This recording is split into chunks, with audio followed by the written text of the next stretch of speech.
Greetings, I am Herbert Erpaderp, and today I'm going to build this M3 Scout car. This is, as the box shows us, a Zvezda 15mm or 1/100th scale plastic snap-together kit.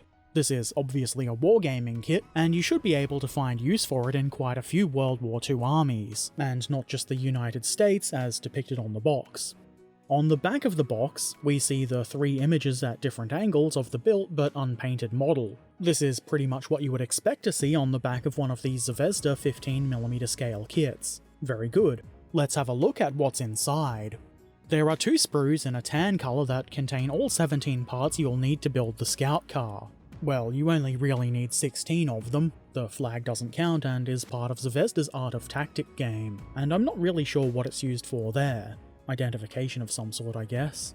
Anyway, the parts here are all quite nice. They're neatly moulded and there was no obvious defects that I could find. The details are quite good, especially when you consider that this is a cheap snap-together kit for wargaming. Zvezda's 15mm scale kits have shown pretty consistent improvement over the years. This is a 2019 release, I believe, and it's got more parts and better detail than some of their earlier kits like the Panzer 38T for example. Obviously it's not hyper-detailed by any stretch of the imagination, but for what it is, it's quite good. This is not going to be an especially difficult kit to put together, and all of the parts should just snap together. Oh really? I never would have figured! Quiet you. And there is very little by the way of mould lines that are going to need to be cleaned up. Obviously a little bit of cleanup is going to be needed, but you won't be spending a lot of time doing that. I neglected to take a picture of the instruction leaflet, and have misplaced them since, but if you've seen instructions for one of these kits you'll know what they look like. They're clear and easy to use. Time to put this thing together. Initially I started by pressing the engine bay supporty part, which is the technical term, into the appropriate socket on the side part. Then, when I thought about installing the windshield and dashboard part, it seemed like it would be a lot easier to install that first. So that's what I did.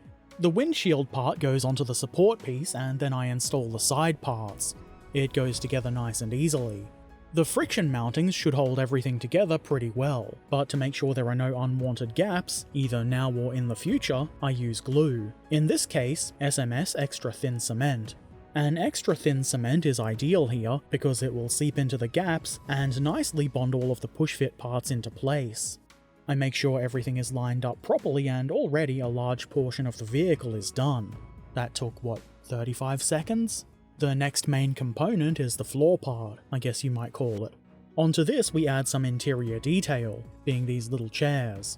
Interior detail is kind of rare for these kits. These are very easy to install, though if you're planning to build this with the canvas cover in place and you want to save a few seconds, you could omit these. I have no idea how I'm going to do mine in the end, so I included the seats. It's not like it's going to hurt anything. Moving on, I attach the rear wall. It's not surprising how easy this goes into place. I'm surprised! No, you aren't. I add a bit of extra glue just to be sure the glue guard is appeased, and then it's time to join the upper and lower assemblies.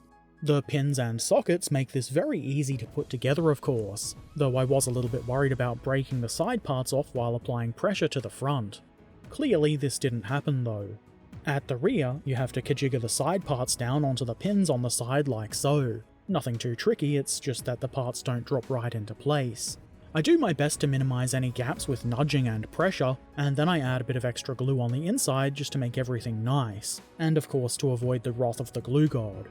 I don't know exactly what that wrath might be, but I don't want it.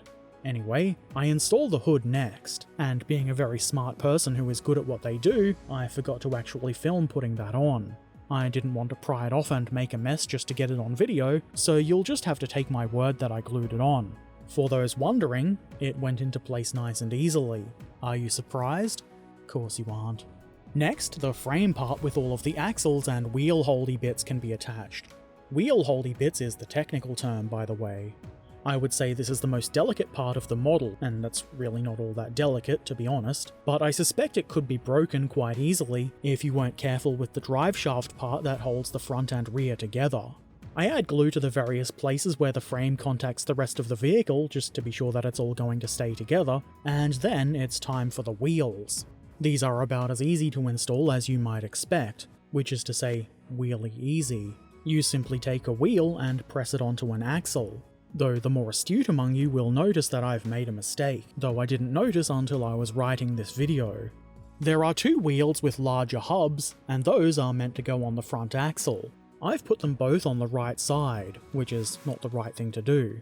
I'm sure somebody will be very angry about this. I'm not though. But maybe I should pay more attention to the instructions going forward. Let this be a lesson to all of us. Anyway, if you wanted to, now would be the time to add the canvas cover. I neglected to film myself doing this, and I'm going to leave it unglued, at least for now.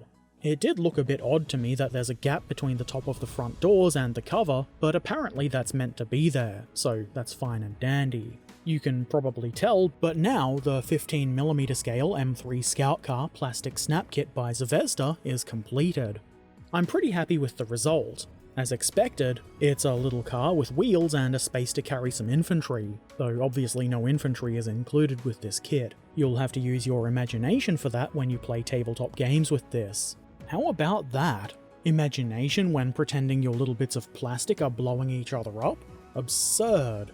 Anyway, it looks good, and it looks like what it's meant to look like. Very useful for identification purposes.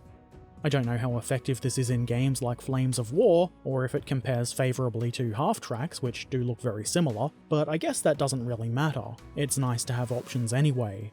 Speaking of options, there are going to be quite a few when it comes time to paint this. I mean, there are no decals included with the kit, so you'll have to source any that you need by yourself, but there are so many armies into which this vehicle could conceivably fit, and in that regard it's quite a versatile little kit. Being a fairly simple snap-together kit, it was, well, simple to put together, and it didn't take a whole lot of time, which is good if you want to put a few of these together really quickly. Obviously, it's probably a good idea to take a little bit of time and pay attention to the instructions, so you don't end up doing something silly like putting the wheels on wrong. But now that you've seen me mess that up, maybe you don't have to. I rather enjoyed building this kit, which, as usual, I did on stream, and a good time was had by all. If you would like to join me and the good folks in chat while I build kits like this, head on over to my Twitch channel and give me a follow. There's a link in the description below. If you have any questions or comments, feel free to put those in the comments section below. That's what it's for. If you've built one of these or any other cool models and you want to share, why not drop by our Discord community and show some pictures?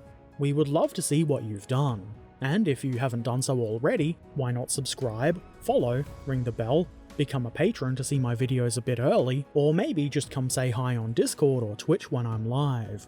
Links to all of my things are in the description, and, as always, I shall return soon. So, until then, be excellent to each other, and thanks for watching. Farewell.